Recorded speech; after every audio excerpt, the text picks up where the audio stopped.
Yo, what's up, guys? We're back for another breakdown and predictions video. This week we got UFC Louisville. It's a pretty good card, man. I'm actually excited for this card. It's headlined by Cannonier and Imavov, two middleweights that are right near the title picture. So, really excited to break this fight card down and hit the like button, man. Let's try to get as many likes as I can for this video. So if you're listening right now, make sure to hit that like button. Let's get over 100 likes. I would really appreciate a little bit more interaction on this video. So hit that like button. I would really appreciate that, man. And yeah, man, let's get into these fights though. First fight of the night, Tumar taking on Amanda. Tumar, she's gonna make history. She's gonna be the first Indian female to step into the octagon, and 8-4 record. So she doesn't have a great record, but she's won 4 fights in a row. Number 1 ranked female fighter in India, and I feel like obviously the UFC sees something in her to give her this opportunity to come in here, represent a country that they're trying to kind of get popped off. And I know Anshul Jubli, his debut didn't go down well, but Tumar, it's someone that the UFC thinks could get the job done and kind of push India potentially, in my opinion. And she's going to be taking on Amanda, who's going to be motivated for this fight because this is her third opportunity to get a win under the UFC banner. So you could look at that as motivation, as pressure. But she fought in the Contender Series in 2022, had a pretty good fight, but lost that fight to Denise Gomes. She then won 3 fights in a row. She won the Invicta FC title. I'm sure her confidence was really sky high, and she signed with UFC and lost again via split decision to Alita Alankar, where a lot of people feel like Amanda won that fight, but she didn't get the win in terms of the judges, and now she kind of has her back against the wall here a little bit to avoid going 0-2 in the UFC, and she's a big favorite, so I don't necessarily agree. I don't think that she justifies the line. But overall, Amanda is 14-7, so she also doesn't have the best record herself. And she's done well when she stepped up in competition level. But if you look at her record, a majority of her wins, a lot of her finishes are against bottom of the barrel competition. So, I think it's a little bit closer matchup than people are giving it credit for. But you look at both these girls' styles. For Tumar, she's a good striker. She uses that bladed narrow stance. She darts in, darts out with the 1-2s. She goes to the body, to the head. Pretty good rear cross, and she likes to go rear cross to the body, to left hook to the head, and can land that pretty well. Her hands and her in and out movement, I feel like, is more technical than Amanda's. And she's going to throw some front leg attacks, good lead leg side kicks, other creative kicks. Seems like she has decent power in the right hand. I've seen her knock a few girls out with some blitzes. Most of her wins are actually knockouts. She has 6 knockout wins. And I believe she has a solid striking style for women's MMA because she has nice combos, volume, and she has a lot of good movement. So that's what you need when you're at these lower weight classes, in my opinion. Her wrestling and grappling is what's suspect, is what's going to get tested at this higher level. She got dominated on the mat by Stamp Fairtex, who's a striker. Stamp was able to take the back pretty easily when Tumar went for a throw and used heavy hips to kind of just flatten out Tumar and ground and pounder. And she was able to get up when she was taken out by B-Win, but Win's older, not a good grappler. Tumar, last fight, she showed some clinch defense. She was facing this big Russian girl. So that was fairly impressive. But all of her losses have been on the ground, and she's been submitted 3 times and lost via ground and pound. So been finishing all 4 of her losses as well. But she hasn't lost since 2020, and she's coming into this fight with a lot of momentum, obviously with the country on her back here. And her opponent, Amanda, kind of a similar striking style. She has that same narrow bladed stance, throws a lot of 1-2s, overhands. She has power. She has kind of a mean streak about her, and she wants to get in there and brawl. But I feel like she's not as technical of a striker. She's just kind of more game. She's like a game athletic girl that hits hard, has fast hands. But Tumar, I think if they stand up for 3 rounds, is going to look like potentially she should have been the favorite and definitely the value side here. But Amanda, she does a good job of kind of stealing rounds with late flurries of offense, last 20, 30 seconds, and that can go your way or not go your way, which is evident from her last fight. But I think, like I said in the earlier breakdown with Tumar, Amanda has a big edge on the mat. She has several submission wins, but almost all her wins against really bad opponents and were arm bars off her back. So Amanda doesn't normally attack takedowns much. I have seen her kind of be able to get to the back from standing at times, and that's what I would be a little bit worried about if you're a Tumar backer. And I feel like if Amanda can get it to the ground, then she's going to have a decent chance to get the finish there, either via KO, TKO with ground and pound or submission.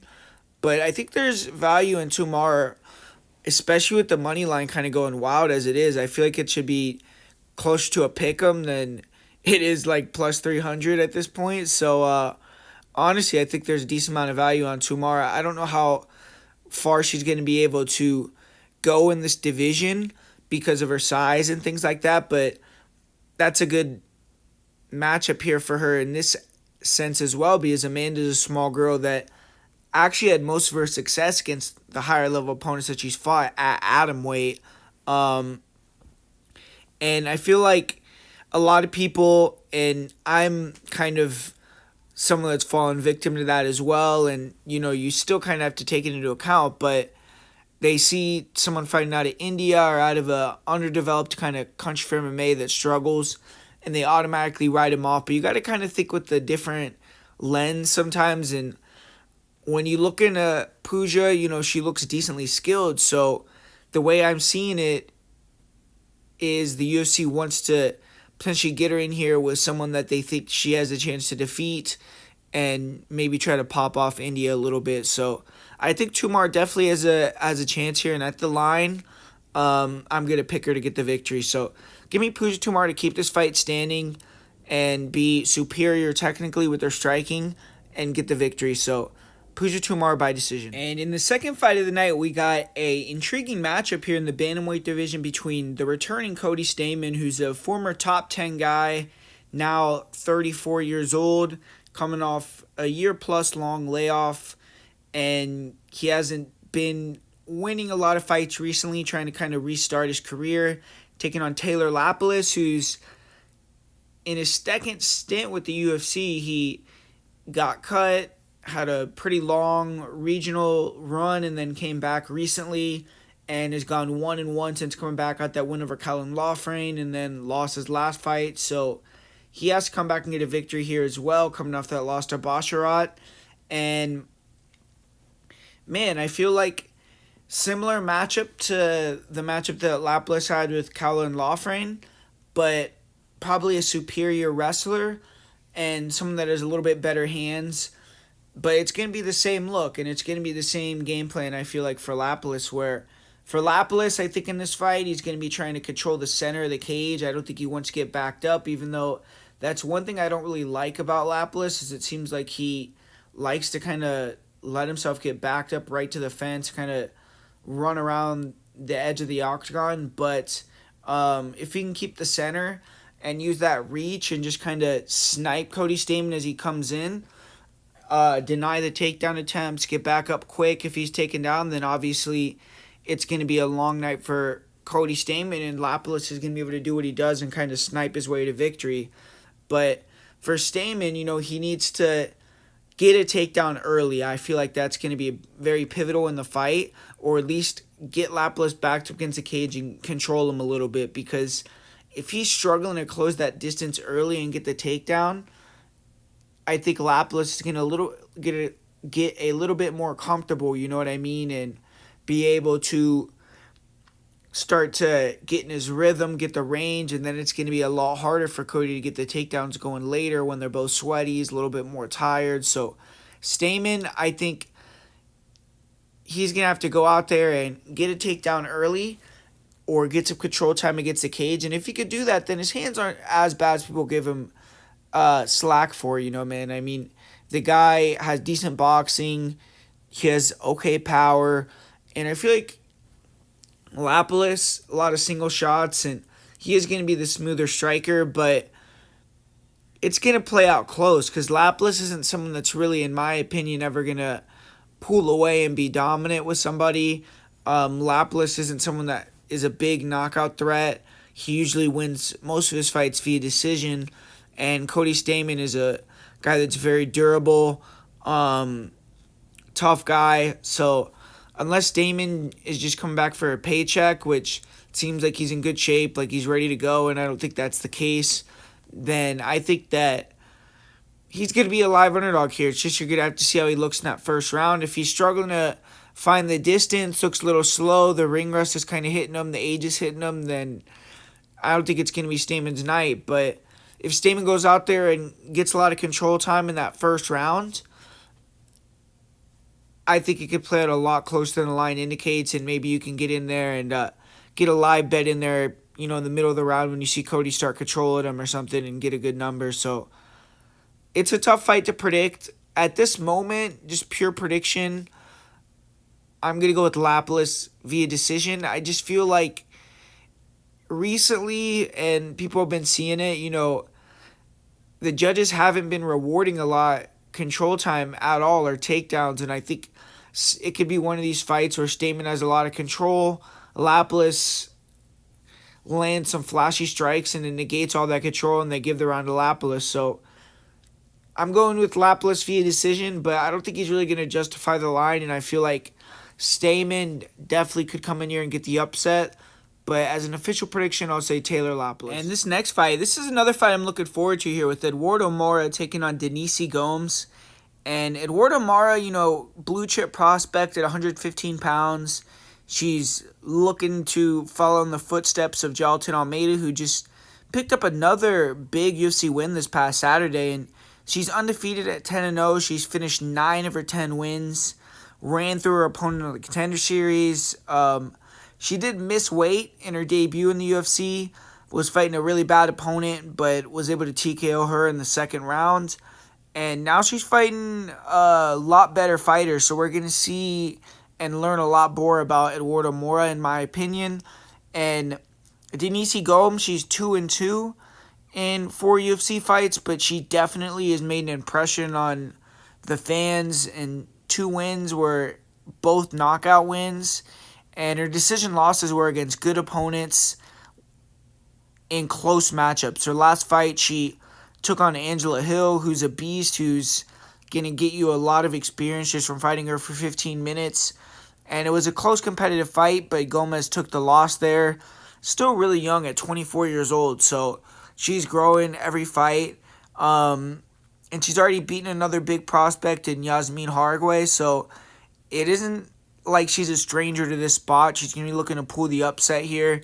And it's pretty obvious what both these girls are going to want to do and how this fight is going to want to play out in their minds. I mean, for Denise Gomes, she's going to want to test that chin, in my opinion. Keep it standing. Look to make it ugly. Walk down Mora with that Muay Thai and then throw those big bombs. And Gomes has power. She's knocked out both of her wins in the UFC, and she's shown that she's willing to sit down there and brawl with you.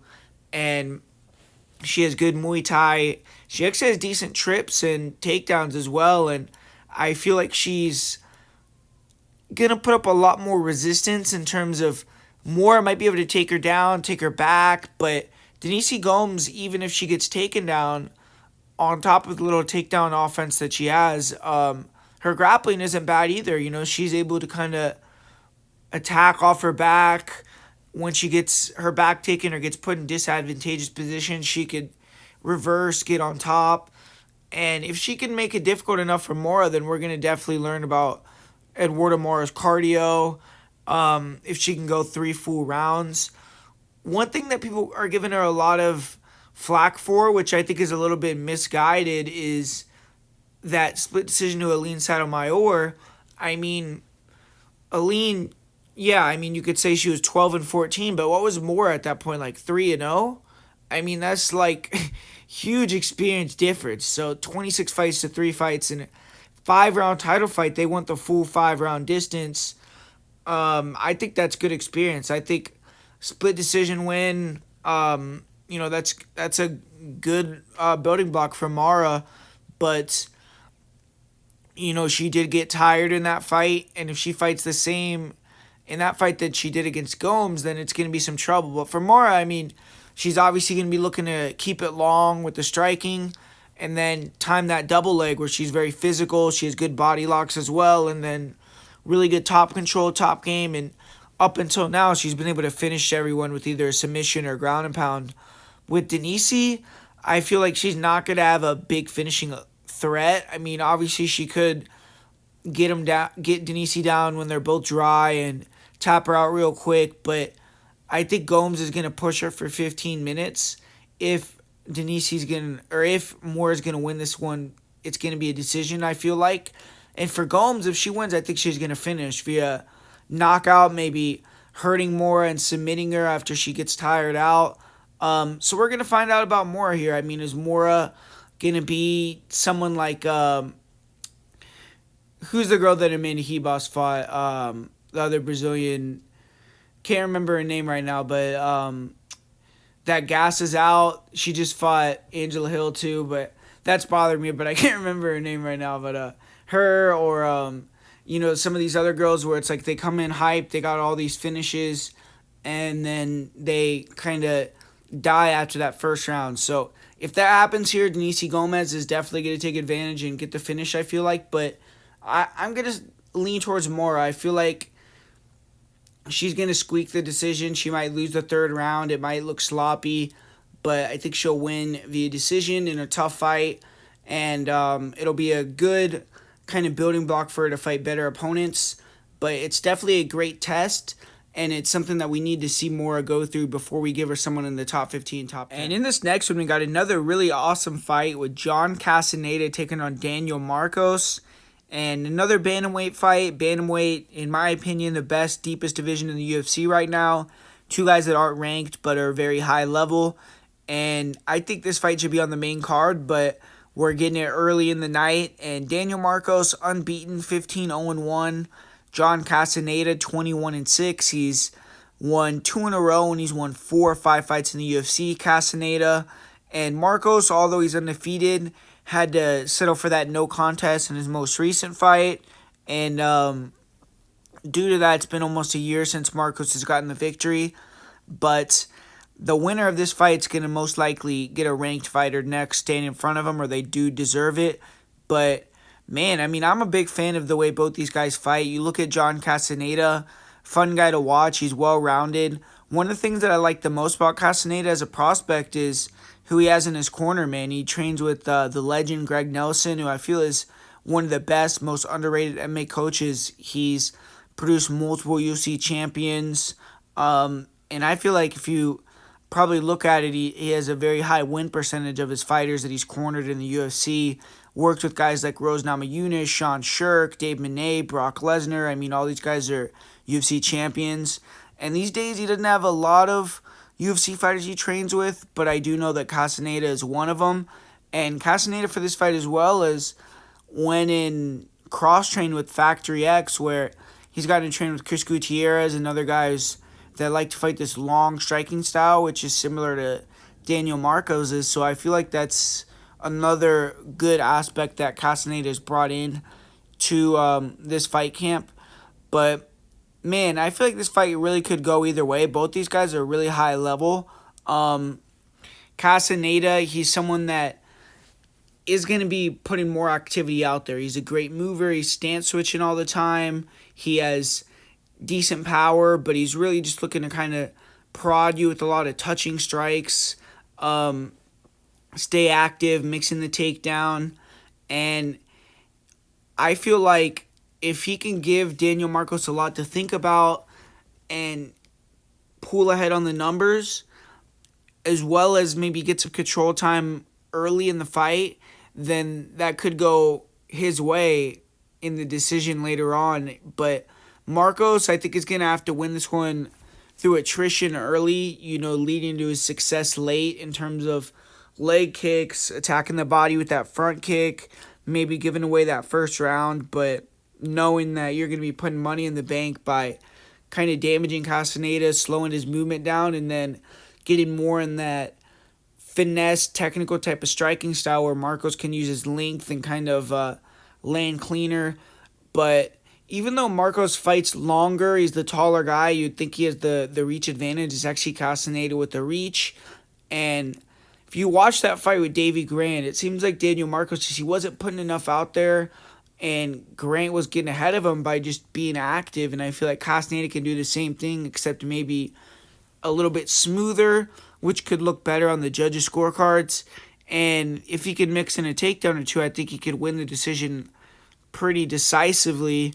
So I'm leaning a little bit more towards Casanada, man. I mean, the guy's fought a lot better competition, and I think that he can use that experience and just well-rounded skill set that he has to come in here with a good game plan and win a good decision over a high-level opponent in Daniel Marcos. So give me Casaneda to squeak this one via decision. And in this next fight, Brad Katona versus Jesse Butler. Another bantamweight fight. A lot of bantamweight fights on this card, but this is a setup fight to me.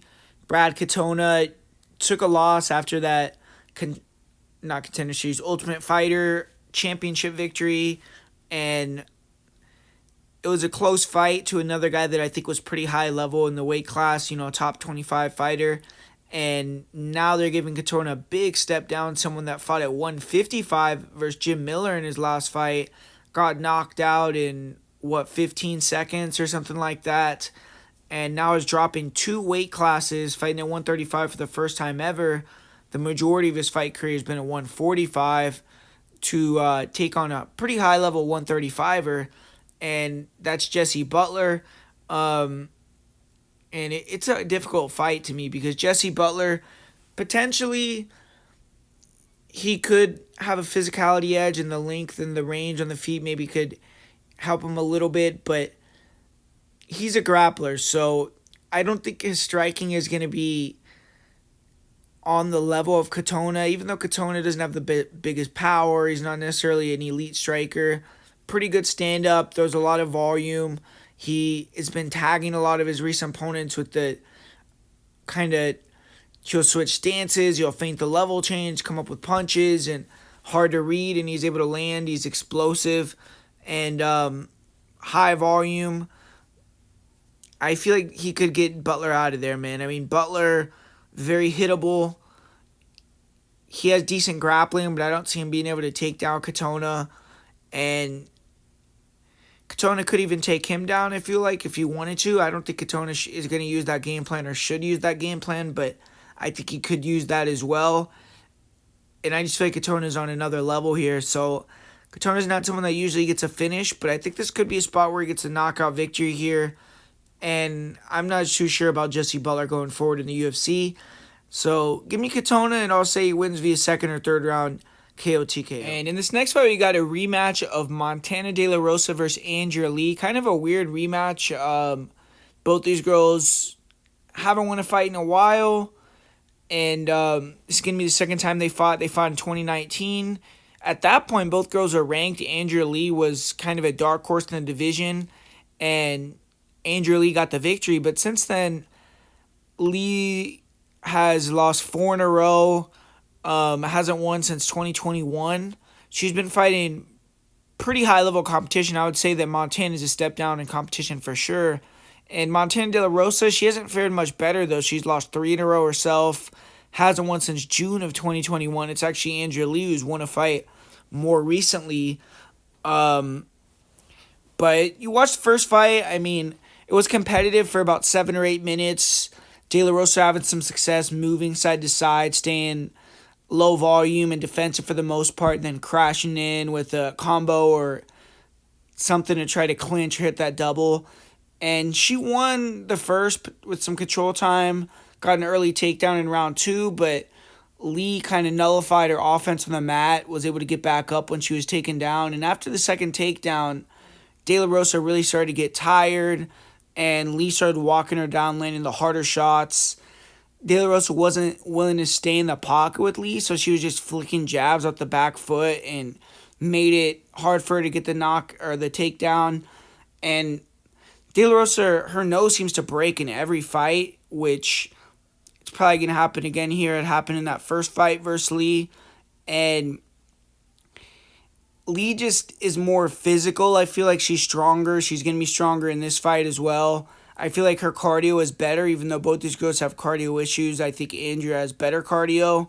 De La Rosa is probably going to come out here trying to wrestle more. She had some success early wrestling versus Lee, and she got a lot of crap for not wrestling versus J.J. Aldridge. So I think she's going to try to wrestle here, but ultimately Angela Lee's going to be my prediction. I expect she wins this fight with her pressure, having the superior power on the feet. I think her wrestling is going to be better than it was last time these women fought, and she may be able to reverse, get on top of De La Rosa.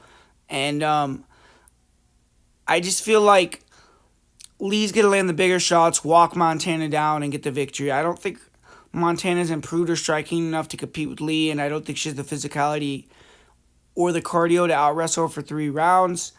And I think Lee's actually gotten better with the time off, or the time since they fought, than Montana has, even though she's 6 years older. So give me Andrea Lee to win this one via decision. And up next here, we got a sick fight, man. I'm looking forward to this one with Charles Radkey taking on Carlos Protes. I feel like Radkey came in the UFC really underrated, and now he's getting a little bit more respect, and I feel like people are seeing it for what it is, and I think he's getting better with every fight as well. He's definitely someone that I think is a solid fighter.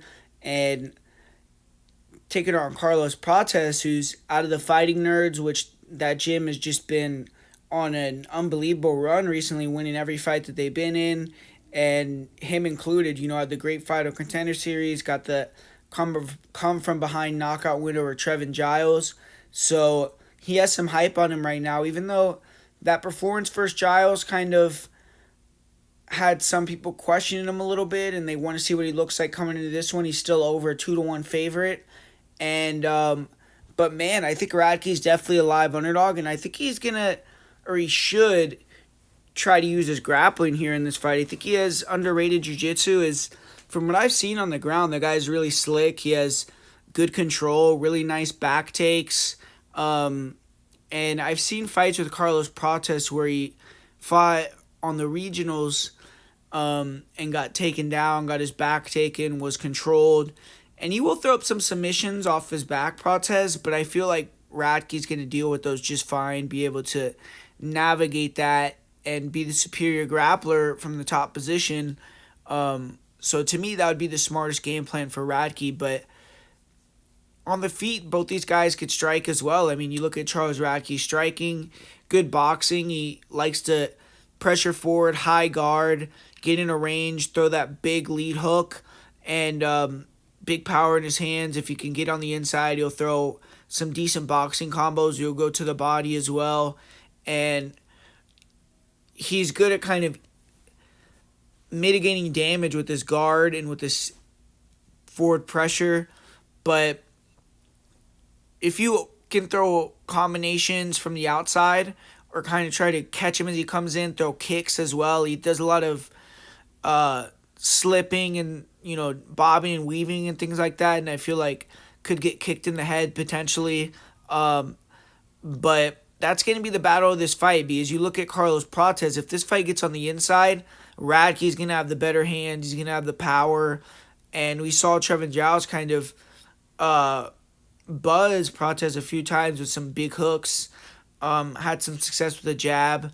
But at distance, Protes can be able to prod with his kicks, front kicks, round kicks to the body, to the head. I feel like that's going to be a big factor for Protes, is getting the kicking game going.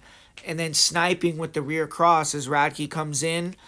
And it's going to be a battle of range, man. And I feel like if Radkey can mix in the takedowns, he could potentially look like he should have been the favorite.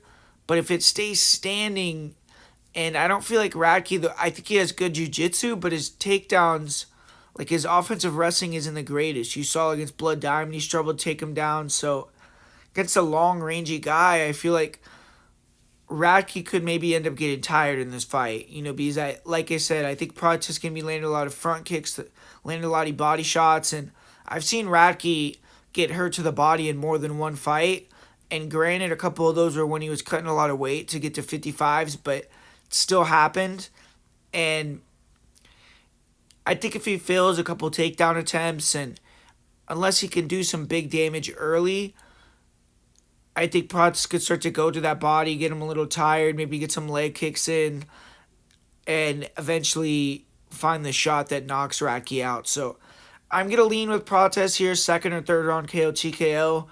But if I'm looking at it just from a money line perspective, I think it's a dog or pass. But I'm going to officially predict Protes wins via late second round knockout. And in this next fight, we have a fight where I was a lot more confident pre-tape on the fighter that I'm going to predict to get the victory here than I was after kind of digging into it a little bit. And after looking into it, I think it's a very close fight. I think these guys are actually fairly similar in terms of striking. You look at Thiago Moises, obviously, he used to be an American top team guy, and I was thinking that he was still at ATT. I was going to use that angle, like, been training with Dustin, be getting some high-level work in. But I've seen that he went back to Brazil. He's been doing his camp in Brazil. I think he's with the Fighting Nerds, actually. So if anyone knows, put it down in the comments, why he is not with ATT for this camp, or if it's been a thing for a little bit, if you do know any information on that. But yeah, I saw that Moises is training in Brazil for this one, which the Fighting Nerds is a great camp, so it's not like I could say he's not getting some good training in, so can't say much about it. But sometimes when these Brazilian guys, or just guys in general, they go from training at a pretty good gym back to training in their home country, sometimes they don't perform as well. They're not as maybe into it as much, but hopefully we get out a good performance out of Moises, and he's coming off a win over Mitch Ramirez, where kind of a free win for him there. He had a guy coming in on short notice and easy dominant victory. And his opponent, Ludovic Klein, kind of the same situation, where he also had AJ Cunningham come in short notice and made quick work of him. So both these guys are coming off good victories, but this is going to be their big test to kind of get a top 15 opponent. And you look at how these guys strike on the feet, I feel like Moises probably has better boxing, but he just has no composure. And Ludovic Klein, he's a little bit more composed, but you look at Moises, what he likes to do is he likes kind of bounce on the outside, try to catch you with that pull 2 or the 3-2 combination. And if you get in the pocket with him or try to back him up, you just get to plant his feet and throw bombs. And I think that's kind of a new strategy that Moises has came up with. Like, he is saying, okay, in the past people thought I was flaky, I would quit. So now I'm just going to plant my feet and just wing crazy with my eyes closed, and hopefully a shot lands. And he is throwing nice technical punches, but he's just not looking at the target. He's not picking his shots. He's just winging wild, and that's why sometimes he could start to get overwhelmed by more technical guys that are throwing volume, because he's just swinging crazy and they're picking their shots, and then eventually Moises starts to just get beat down, and he usually doesn't get finished. He has a good chin, but he can get stopped. He has been stopped a couple times, and he can lose a decision just by kind of... He used to just get into a defensive show and do nothing, but now it's more like he gets wild, and then it limits his offense, and I don't know, but he's just not necessarily... He doesn't put it all together. I think if he can get on top of Klein in this fight, which it is a possibility, I feel like he could maybe get a clinch takedown or two. That's going to be where he has a great chance to win. He could get the submission. I mean, you've seen Ludovic Klein get submitted by multiple opponents, and Moises has really high-level jiu-jitsu. So, ultimately, I think on the feet, Klein's going to be walking him down, and then they're going to end up getting in the pocket and getting in a swing fest, because I don't think Klein necessarily has the most technical striking either. but I feel like he's going to be a little bit more composed and maybe be able to find the shots a little bit better than Moises in those situations. And I think he's going to have a little bit better cardio. And he probably will be able to keep it standing. And Moises, I don't trust him enough to wrestle. So I do still have the lean towards Ludovic Klein. But I am a little bit nervous. I mean, Klein's takedown defense left a lot to be desired for me in a couple of his fights. And if he gets put on his back here against Moises, I could see a submission victory for Moises. So Thiago Moises, I think, has a live chance to get the finish. But personally, I'm going to predict Ludovic Klein's win this one. And I'll say he wins via decision. And this next fight, two guys that are going in the wrong direction, but coming back after a long layoff and coming kind of trying to revive their careers a little bit. Miguel Baeza, he got knocked out 2 times in a row. And Puna Soriano, horrible loss to Dustin Stoltzfus, some other pretty bad losses. And now he's coming down to 170. So it's going to be an action fight more than likely. That's why it's kicking off the main card. Two guys that predominantly like to strike, but I think that Baeza has a pretty significant advantage on the ground. But you look at how these guys match up, I mean, I feel like it's pretty obvious what they're both going to try to do. I mean, Baeza, he likes to keep his distance, chop that leg, and, use that range striking, try to land that pull 2 on you. He can really be low volume, though. I mean, that's what I kind of... Originally, I was thinking maybe I would go with Baeza as a bet. I still think he could maybe get a submission. I think he definitely has a big edge on the ground, but I don't trust him to wrestle. And his low volume, just not pulling the trigger against Chaos, it just made me a little bit nervous to bet him here. So I kind of laid off, but I feel like he's obviously going to be the much better, more technical striker, and the kicks are going to be there for him. I mean, we saw them land for Dustin Stoltzfus, who I feel like he's much slower and not as solid with his kicking game as Baeza. And I just didn't like how Soriano looked at all in that Stoltzfus fight, man. I thought that he was very lackadaisical in that fight. He didn't get off to a fast start. It seemed like he was trying to fight more of a composed, smart style, and then once Stoltzfus landed some body kicks and Soriano didn't get anything going, he still got tired, and then Stoltzfus finished him. So in order to win this fight, I think Soriano needs to go back to that marauder kind of style that he used to have, where coming forward, that kind of low stance, high guard, trying to slip and rip with big left hooks and try to connect on Baeza, put that pressure on him, and maybe even if you don't connect, but it's a forward pressure in a low volume fight that could get you the victory for Soriano. So Soriano just need to press and be aggressive, have that cardio, but Soriano's takedown offense is okay, but I don't think he's going to take down Baeza. He just doesn't set the takedowns up well enough, and he's taking on lower level guys due to physicality, but I think Baeza could take him down if he times it right. Soriano's coming forward, winging shots, and Baeza times it, gets the back. He could just tap out Soriano right quick and get that victory that way. So I think Baeza needs to try to fight long and then eventually time a takedown and get that submission victory. I think that would be his closest and easiest path to victory. Use those kicks on the feet. And ultimately, I do think Baeza is going to get the job done, but hard fight to be confident on either guy with just their circumstances, the layoff. But personally, I think Baeza is just better everywhere. I think he's going to get the win here and win via submission. And this fight, I'm not going to spend too much time on this one. We got Julian Marquez versus Zachary Reese.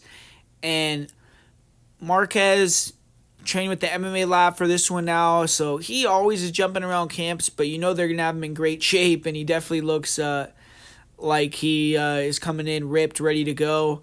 And Zach Reese kind of had that terrible UFC debut, came in as a big favorite, got slam KO'd by Cody Brundage in a quick fight, and stock has dropped pretty significantly now, where he's gone from a significant favorite in his debut in the UFC to now an underdog in his second UFC fight to a guy that's on a losing streak in Julian Marquez and a little bit older in his career. So Marquez coming back after a layoff, he took a couple of knockout losses, decided to take some time off, and now he's back.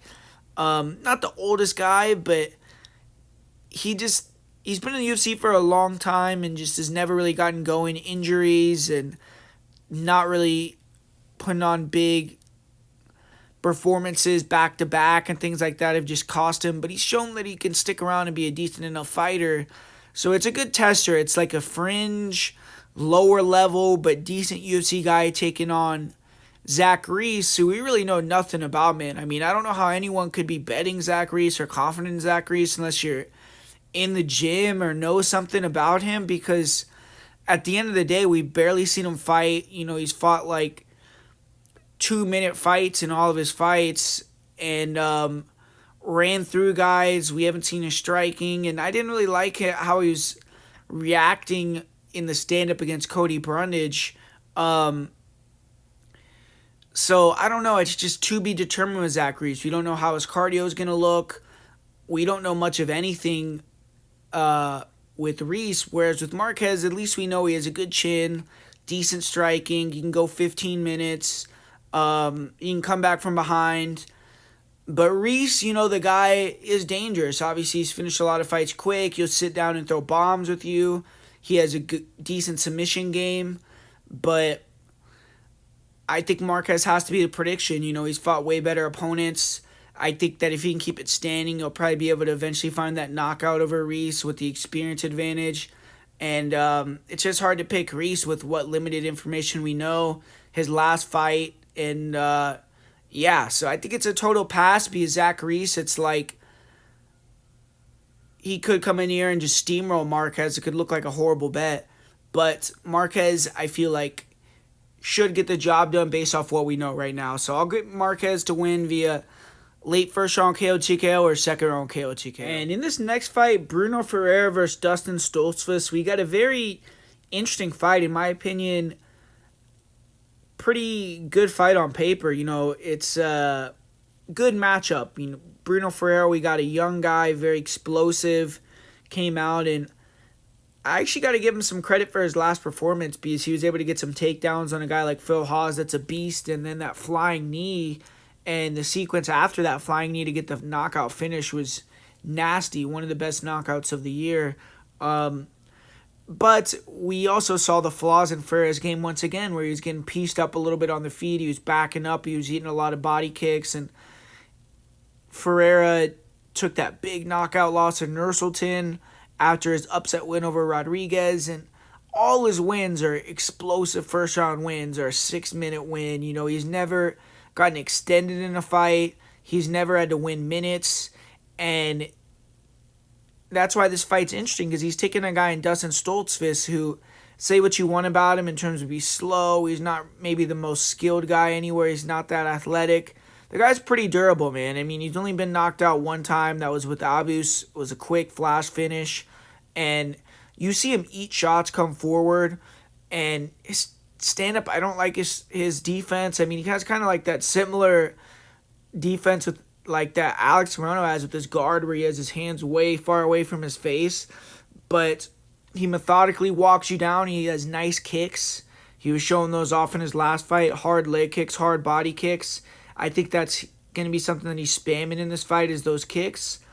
And Ferreira is going to be trying to get on the inside and bomb on Stoltzfus. And early on, Stoltzfus is going to be very vulnerable. I mean, the guy's stiff and slow, and Ferreira is going to be exploding in with big shots. So Ferreira, I think, is going to hurt Stoltzfus early, and if he finishes him off and knocks him out, then he's going to get another quick win, and the hype trains are going to continue. But if Stoltzfus can kind of weather a storm and start to get his kicking game going, get the distance going, catch and intercept Ferreira with some strikes as he comes in, maybe hit a takedown, we could see the tide start to change, and I think Stoltzfus could potentially come in here and do that to Ferreira, get on top of him, and eventually break him and get him out of there. So Stoltzfus, he needs to walk down Ferreira with that Muay Thai, take some shots early, but take that ass whooping up front and then come back with the body kicks. Eventually try to break Ferreira, maybe with some pressure, get him against the cage, get him down. And if you can get on top of him, I think Ferreira is going to be foreign in that position, and you can maybe finish him there. So I'm going to lean towards the underdog with Stoltzfus here. I just feel like he could extend the fight and get the finish later on. So give me Dustin Stoltzfus to get the upset in this matchup. And this next fight, we got Rosas Jr. He's taking on Ricky Turcios, and kind of changed my tune from the first time this fight was going to go down. I was thinking that Turcios potentially could give him some issues, but the more I've had to marinate on this fight and just kind of what I'm thinking at this point, I'm leaning a lot more towards Rosas Jr. with this rebooking. I mean, originally when I was looking at the matchup, I was thinking Turcios could create a scramble fest, maybe get Raul Rosas tired, and then take advantage of that. On the feet, it would be kind of a ugly, low-volume fight because Turcios is awkward. He throws a lot of weird kicks, keeps the distance, and if Rosas is tired and Turcios is not letting him control him on the ground, it could end up being a low-volume striking fight. But ultimately, the more that I'm thinking about it, I think that the UFC is doing this fight for a reason. I mean, they feel like it's a good matchup for Rosas Jr., and I think if Raul can get him on the ground, which I think Turcios is going to basically give up the takedowns very easily, which is what makes the matchup for Rosas. Rosas will be able to do his thing and have good control time, and I've seen him go 15 minutes now at this point. I feel like power is there for Rosas as well, and maybe he can land on Ricky and finish him with punches.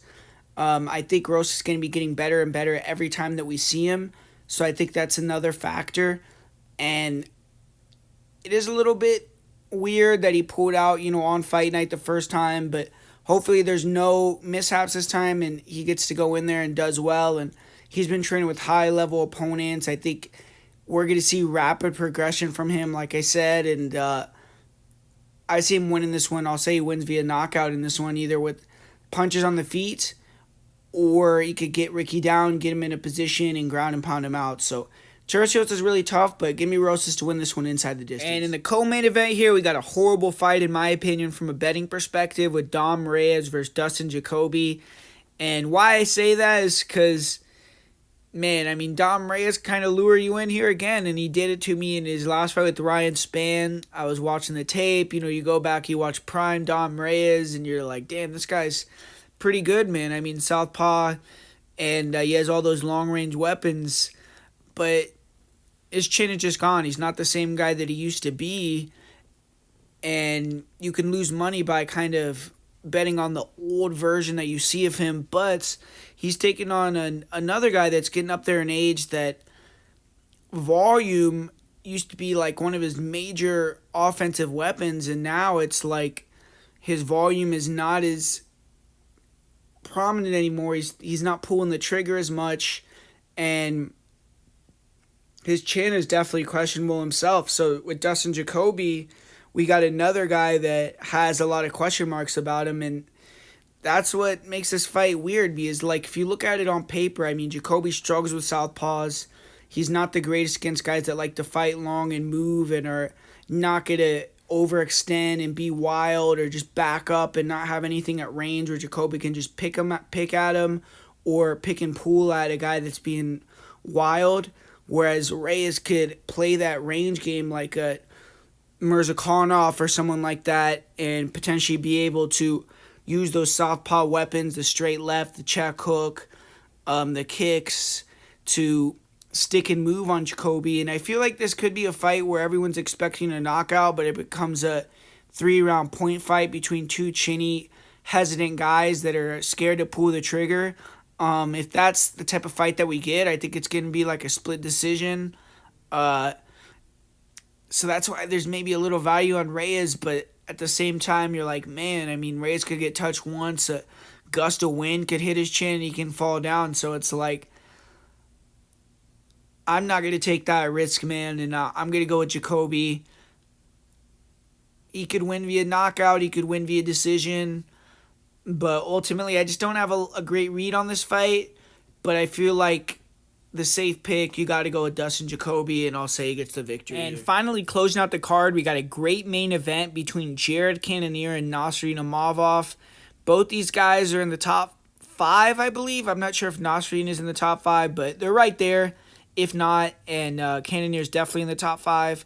The winner of this fight's most likely not going to get a title shot, just with Sean Strickland out there, with Costa versus Chimaev out there, but they're going to be right in the mix, so it's a pivotal fight, especially for Cannonier being 40 years old. He can't afford another loss if he ever wants to get another crack at the belt.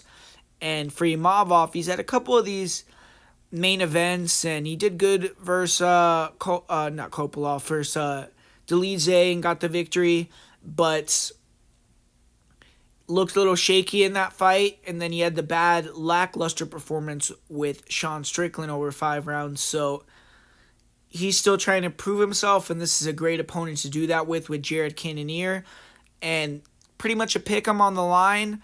Cannonier, he had an amazing fight, his last fight with Marvin Vettori, where he set all sorts of records in terms of volume and the strikes landed and things like that, and just looked phenomenal for 5 rounds, never got tired. But 40 years old, coming off a torn MCL surgery, so that's why the line is so close. I feel like potentially if Cannonier was maybe coming back 3 months after that performance, and Imavov was coming off the performance versus the Leeds 3 months ago, and they just met up with those sort of circumstances, maybe Cannonier would have been the favorite here, but now they got Imavov as the slight favorite, but Cannonier is still kind of like the popular underdog pick this week I'm seeing from everybody, and you can't deny that he's looked amazing in his last few fights, especially the last one. The fight with Strickland, I mean, could have gone either way. It was kind of a lackluster fight, but his last fight was incredible. But you look at those two guys, Sean Strickland, Marvin Vettori, they're training partners, and they have a similar style. I mean, southpaw, they like to box. I feel like Strickland's obviously way more high level on the feet, more athletic, and Marvin maybe adds a little bit more of that ability to take you down element, but it's a much different matchup than Imavov, who's a guy that's going to be moving around, trying to snipe you, use footwork, use long-range striking tools. And the last time that Cannonier fought someone like that was Izzy, and we saw Cannonier couldn't get his offense off at all. So I think that it's going to be a much different matchup. But one thing that we do know about both these guys, and what makes Cannonier a very live underdog, because I think if Imavov had good cardio and he can go 5 rounds, he would be like a minus 200 in this spot. He's better, he's more technical, he's younger on the feet. I think he's going to be able to stick and move and land clean shots and maybe even get Cannonier out of there early. We've seen Cannonier getting hurt in a lot of his fights. But what makes this fight close is Cannonier will not get tired. The guy's going to walk you down at 5 rounds apace. And Imavov has shown he gets tired, he can gas out. And if he starts to slow down and Cannonier turns it up on him, Cannonier could steal the decision. Or I don't really see him finishing Imavov. Imavov seems like he has a good chin, great composure. There isn't a grappling submission threat from Cannonier, really. So I think if Cannonier wins, it'll be a decision where he wins it down the stretch with his pressure and picking up the volume and starting to kind of back Imavov up, laying big shots, maybe leg kicks, and just being the aggressor in the fight. But I definitely could see Imavov in the first couple of rounds tagging Cannonier with a counter that he doesn't see coming, just slip and rip shot, hurting Cannonier, getting him out of there. Cannonier has been getting rocked a lot early in his fights, so I think Imavov's live to get the finish. And if Imavov can bank a few of those early rounds, I think he can win the decision too. It's just going to come down to the cardio for Imavov. And if we're going to get that same level of Cannonier that we had before the layoff. But originally I was leaning towards Cannonier. I was thinking that I was going to pick him. But I'm actually going to go with Imavov. And I'll say he wins via first or second round knockout or club and submission victory. But I think he can win via decision too. And I think people are putting a little bit too much credence into his performances with Strickland, with Vettori, where it's a far different style to Imavov, and I think it's going to be a different fight. I don't think Imavov's just going to be there like a punching bag to get teed off on. So I'm leaning Imavov here to get the victory. And officially, I'll predict he wins via first or second round finish. But yeah, guys, there you have it. That's a full card breakdown and predictions video for UFC Louisville. Hopefully, you guys enjoyed it. Hopefully, you guys learned something. A couple other things that I want to talk to you guys about is I am going to be doing a live stream tomorrow where we're going to be breaking down these fights a little bit more from a betting perspective. Going to have a guest on there. So definitely tune in. Come check it out. Would appreciate some interaction in the chat, things like that. You can ask a question. You're going to get some free bets. So we've been giving out some really good advice on that show as well. So I definitely advise you guys to go check it out. 9 p.m. Pacific time tomorrow. Come watch it. Join us live.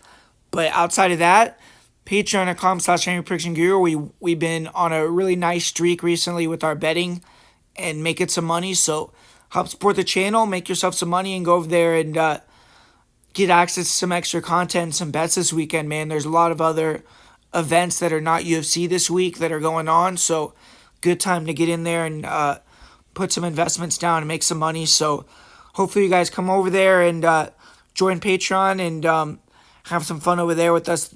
But yeah, man, as far as my parlay of the week, my most confident pick for a parlay of the week, I'll give you guys a parlay of Rosas Jr. and Brad Katona. And for my most confident pick, it is going to be Katona as my most confident pick. So gave you guys some underdogs, going to give you guys that parlay, kind of a juicy favorite, but I don't see how Katona is going to lose this fight. So thanks for watching, guys. I'll be back soon, breaking down another fight card, and really appreciate all the support. Try to get as many likes as possible on this video, and I'll talk to you guys soon.